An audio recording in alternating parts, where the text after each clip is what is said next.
అనేక కులాలు, అనేక మతాలు, అనేక భాషలు, అనేక లిపులు ఉన్నటువంటి భారతదేశం.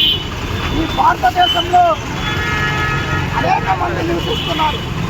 వాళ్ళ సంప్రదాయాలు, వాళ్ళ ఆచారాలు, వాళ్ళకు సంబంధించినటువంటి ఆచారాలు జరుగుతున్నాయి. మొన్న జరిగినటువంటి పార్లమెంటు సమావేశాల్లో మందబలం ఉందని బీజేపీ ప్రభుత్వం నిర్మానుషంగా ఈ దేశంలో ఉన్నటువంటి జనాభా 130 కోట్ల పైచులకు 25 కోట్ల మంది ఈ దేశంలో మైనార్టీలు ఉన్నారు. ఈ దేశ స్వతంత్ర పోరాటంలో ఎక్కువ భాగం దాదాపు 60% పైచులకు మైనార్టీలు పాల్గొన్నారు, ప్రాణాలు అర్పించారు. ఢిల్లీలో ఇండియా గేట్ అని ఉంటుంది. ఆ ఇండియా గేట్ వద్ద సువర్ణ అక్షరాలతో రాసింటారు స్వాతంత్ర పోరాటంలో ఎవరు అసువులు పాసారో, ఎంతమంది పాసారో, ఏ వర్గాల నుంచి ఎంతమంది. బీజేపీ ఆర్ఎస్ఎస్ ఈ దేశ చరిత్ర, స్వతంత్ర పోరాటం, ఈ ఫ్లాగ్ అంటే ఏంటి పాపం తెలియదు వాళ్ళకి.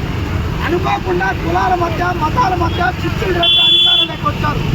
ఈరోజు వక్ఫ్ సవరణ బిల్లు అనేటువంటిది ప్రజలకు తెలియాల్సిన అవసరం ఉంది. మిత్రులారా, హిందువులకు ఏ విధంగా టీటీడీ అంటే తిరుమల తిరుపతి దేవస్థానం బోర్డు ఉందో ఆ విధంగానే ముస్లింలకు వక్ఫ్ బోర్డు అనేది ఉంటుంది. అంటే చాలామంది తమ ఆస్తులను ఆ వక్ఫ్ బోర్డుకి అప్పగిస్తారు. కొన్ని సంవత్సరాలుగా ఆస్తులు కూడబెట్టి అందులో పేదలకు హాస్పిటల్కో, వైద్యానికో, లేదంటే విద్యకో ఖర్చు చేయడానికి అల్లా పేరుతో అంటారు. వక్ఫ్ అంటే అల్లా పేరుతో ఆస్తులు ఉంటాయి. వీటిని అభివృద్ధి చేసి పేదవాళ్లకు, వాళ్ళలో ఉన్నటువంటి వాళ్ళకు ఖర్చు పెట్టుకోవడానికి ఇది ప్రభుత్వం ఇచ్చినటువంటి ఆస్తి కాదు. చాలామంది దాన ధర్మాలు చేస్తూ వచ్చినటువంటి ఆస్తి. ఈ భారతదేశంలో ఆస్తులో ఉన్నటువంటి వాళ్ళలో